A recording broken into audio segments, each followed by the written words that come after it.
Hi everybody, Henry Herbert here. Welcome to my YouTube channel. Currently in New York City. Had a day off today from tour. I was in the Drum yesterday in the East Village, played a really fun show with a beautiful grand piano. And it was great to meet some old friends and old fans and some new ones.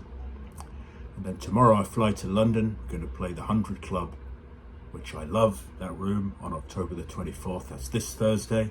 Still very few tickets left, so grab them if you want to come. And we'll be selling my brand new merchandise there. I've got some fantastic t-shirts and some amazing posters, as well as all my CDs. But now that I have a day off, I'm going to catch up on some email questions from fans and subscribers. I'm always very happy to receive them, and when I get time, I will reply to them in a video. So, I have an email here from Jeff, who has asked me a very good question. I'm going to read his email to you right now. Here it is. It says, "Dear Henry, I was at your show in Montreal and I loved it, and I thought your performance was great." Oh, well, thank you very much, Jeff. It means a lot. I love to play, and it's always nice to hear if people enjoy it. And yeah, great. Thank you. I have a question for you about the left hand and right hand. Does it take the same amount of practice to become proficient in the left hand and the right hand? Or do you need to prioritize one over the other? That is such a good question. And thanks for asking that. So what I'm going to say is, it depends. As with many things, it depends. But I would say use your judgment.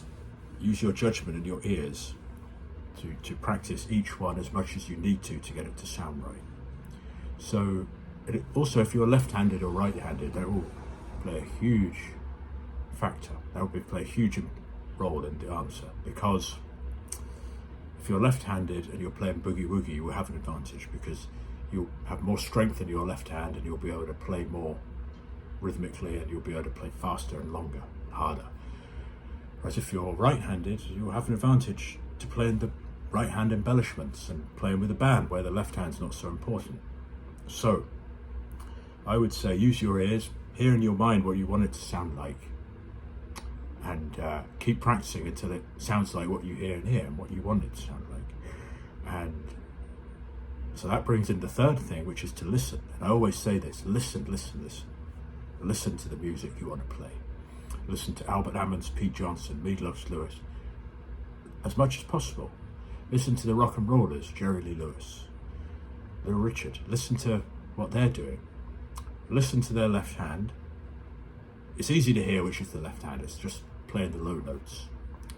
Then, when you get to practice, keep practicing until it sounds like what you want it to hear. Same with the right hand. Now, practicing the two independently is very important. And then bring them together slowly. So I would say devote as much time to each as you need to get it to sound right. And that's your only barometer. Does it sound right? Go with your gut. Does this sound good? Does this sound right? If it doesn't, keep going until it does. You may get it straight away. It may take you months or years. So that's my answer to that, Jeff. And thank you for asking that very, very good question.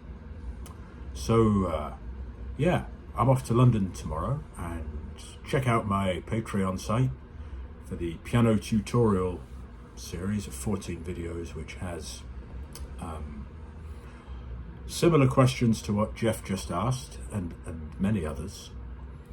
And there's some videos in there about practicing the two hands independently. So thanks, Jeff, for that question, and see you out there on the road next time I'm in Canada.